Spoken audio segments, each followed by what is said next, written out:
Vysya limelight awards for women 2023 ఈ function organise చేసినటువంటి ఇమ్మడి శివకుమార్ గారికి నన్ను ఇన్వైట్ చేసినటువంటి ఫౌండర్ ఇమ్మడి శివకుమార్, సుజాత గారు స్పెషల్గా ఈ యొక్క ప్రోగ్రామ్కి ఇన్వైట్ చేయడం జరిగింది. నా తోటి సహచర ఎమ్మెల్యే నిజామాబాద్ గారికి, అదేవిధంగా మరి సోదరులకు సుమన్ గారికి, ఇంకా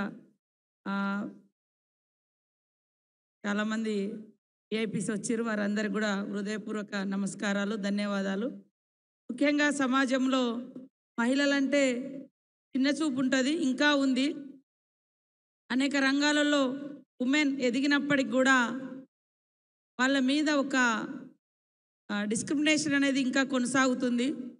అది ఆచారాల పేరుతోటి, సాంప్రదాయాల పేరుతోటి, లేదా శారీరక తేడాల పేరుతోటి అది కొనసాగుతున్నప్పటికీ అన్ని రంగాలలో అవకాశం ఇస్తే ఏ రకంగా ముందుకు రాగలుగుతారో ఇప్పటి వరకు అవార్డు గ్రహీతలుగా వివిధ రంగాలలో, వివిధ డిపార్ట్మెంట్స్లలో, వివిధ సెక్షన్స్కు పనిచేసినటువంటి ఉమెన్స్ ఏదైతే అవార్డ్స్ పొందినరో వాళ్ళ యొక్క జీవిత చరిత్రనే మనం చూసుకుంటే, వాళ్ళు పెట్టినటువంటి ఎఫర్ట్స్, వాళ్ళ యొక్క గొప్పతనాన్ని ఈరోజు వాళ్లకు సన్మానం చేసి అవార్డ్స్ ఇచ్చి మరి గౌరవించినటువంటి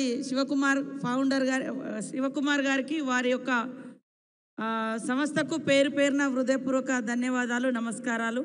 అదేవిధంగా ఈ అవార్డు ఫంక్షన్లో వివిధ రూపాల్లో సహకరించినటువంటి అన్ని సంస్థలకు వారికి కూడా హృదయపూర్వక ధన్యవాదాలు.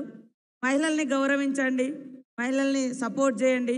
తప్పకుండా అన్ని రంగాలలో ముందుకు రావడానికి అవకాశం ఉంటుంది. మహిళలేం తక్కువ కాదు, దేశాన్ని ఏలినటువంటి వాళ్ళు ఉన్నారు. కుటుంబంలో అమ్మ లేకుంటే, చెల్లి లేకుంటే, భార్య లేకుంటే మరి మేము ఇంత గొప్పవాళ్ళమని చెప్పుకునేటువంటి మగవాళ్ళ వెనుక ఖచ్చితంగా స్త్రీ ఉంటుంది. వారి యొక్క శ్రమను గౌరవించండి, వారి యొక్క నైపుణ్యాన్ని, వారి యొక్క తెలివితేటలను గుర్తించండి, వారికి సపోర్ట్ చేయండి. తప్పకుండా సమాజం అంతరాలు లేకుండా అందరం ఈక్వల్గా ఉండేటువంటి రోజు వస్తుంది.